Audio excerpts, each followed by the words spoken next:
अब हम कुछ अन्य अलंकारों का अध्ययन करेंगे। अर्थालंकार के ही भेद हैं ये: अतिशयोक्ति, प्रतीप, अनन्वय, दृष्टांत अलंकार आदि।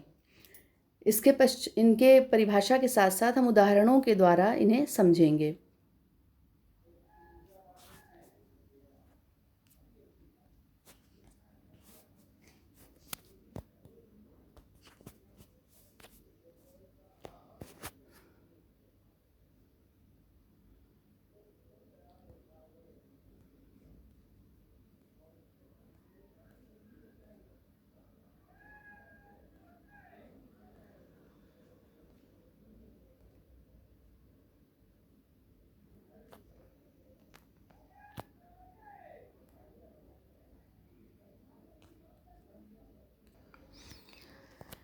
अतिशयोक्ति अलंकार, जहाँ किसी वस्तु, व्यक्ति, स्थिति की प्रशंसा करते हुए, मतलब किसी वस्तु के गुणों का वर्णन करना, उसके अवगुणों को बताना, किसी व्यक्ति की गुण अवगुण बताना, किसी घटना को बताना, किसी की स्थिति का वर्णन करना, किसी भी दशा का वर्णन करना, वो अच्छी बुरी कोई भी हो, और वर्णन करते करते हम भूल जाएं कि इस वर्णन की कोई सीमा है, इसे इस सीमा से आगे नहीं ले जाना है। तो जब इस बात को भूल जाएं, सीमा का उल्लंघन करके वर्णन किया जाए, वहाँ अतिशयोक्ति अलंकार है। जैसे आगे नदियाँ पड़ी अपार, घोड़ा उतरे कैसे पार, राणा ने सोचा इस पार, तब तक था चेतक उस पार।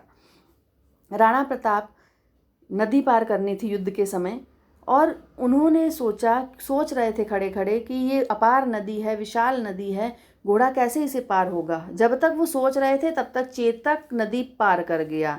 मतलब यहाँ ये हो ही नहीं सकता, जो बात हो ही नहीं सकती, जो कार्य हो ही नहीं सकता, असंभव है, उसे मतलब इतना अधिक बढ़ाकर कवि ने वर्णन किया है वीरता का, चेतक की वीरता का, कि इस काव्यांश में राणा अभी नदी पार करने की सोच ही रहे थे कि उनका घोड़ा चेतक नदी के पार भी हो गया।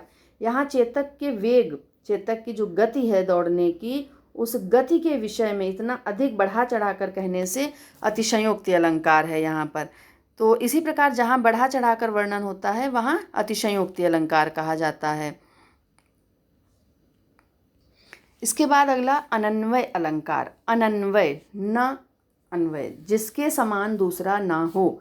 जहाँ उपमेय की विशेषता, उपमेय की प्रशंसा या उपमेय के गुण बताने के लिए उपमान ना हो, कोई उपमान बचे ही ना, कोई संसार में उपमान ना मिले, अभाव हो जाए उपमान का, वहाँ अनन्वय अलंकार होता है। तो वहाँ पर क्या करते हैं, उपमेय को ही उपमान बना देते हैं। अगर किसी के गुण वास्तव में, ये वास्तविकता में ऐसा होता है, अतिशयोक्ति में होता नहीं है, केवल बताया जाता है, परंतु अनन्वय में वास्तव में उपमान के अभाव में उपमेय को ही उपमान बना दिया जाए।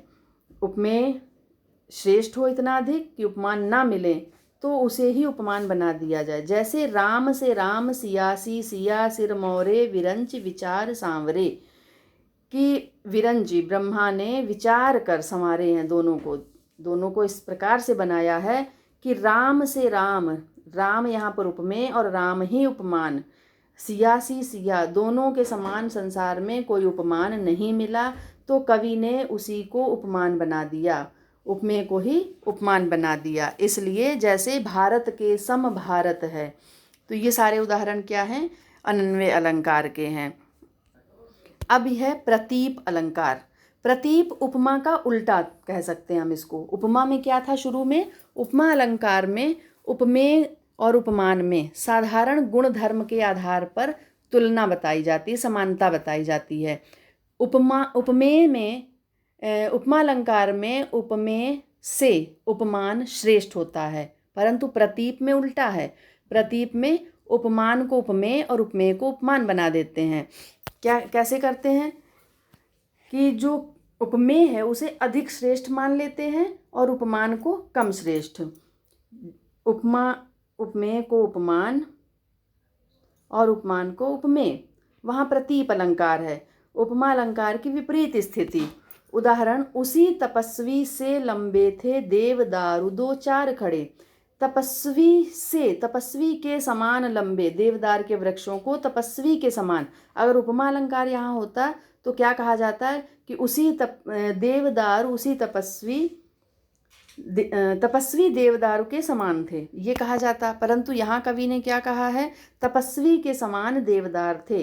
तपस्वी यहाँ पर उपमेय है, लेकिन होना चाहिए, परंतु यहाँ उपमान बना दिया गया तपस्वी को, और देवदार को उपमेय बना दिया, पलट दिया जाता, उल्टा कर दिया जाता है। या फिर ये कह सकते हैं कि उपमेय को अधिक श्रेष्ठ बताकर उपमान को कम श्रेष्ठ कर दिया जाता है, वहाँ प्रतीप अलंकार होता है। अब है दृष्टांत अलंकार। बिहारी के दोहों में अक्सर आपको ये दिखा होगा, कक्षा 10 में बिहारी के दोहे जो दिए गए हैं उसमें कई दोहों में दृष्टांत अलंकार आया है।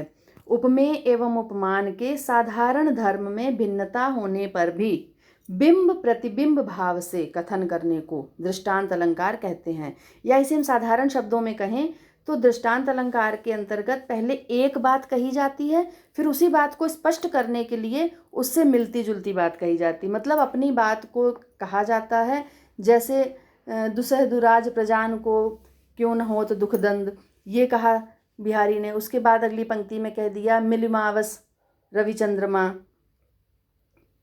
तो इस प्रकार से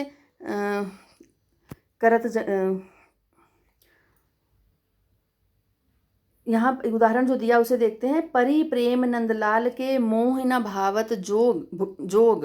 गोपियाँ कहती हैं कि हम नंदलाल के प्रेम में पड़ी हैं, हमें जोग नहीं तुम्हारा भाता। अब इस पंक्ति को स्पष्ट करने के लिए अगली लाइन, मधुप राजपद पाई के भीखन मांगत लोग, भीख न मांगत, कि जिसे राजपद मिल जाए वो लोग भीख नहीं मांगते। ऐसे ही हमें कृष्ण का प्रेम मिल गया तो हमें और कोई योग अच्छा नहीं लगता। तो ये 4 अलंकार और आपको बताए गए हैं, तो समझ में आ गए होंगे। इसके बाद आगे हम पढ़ेंगे।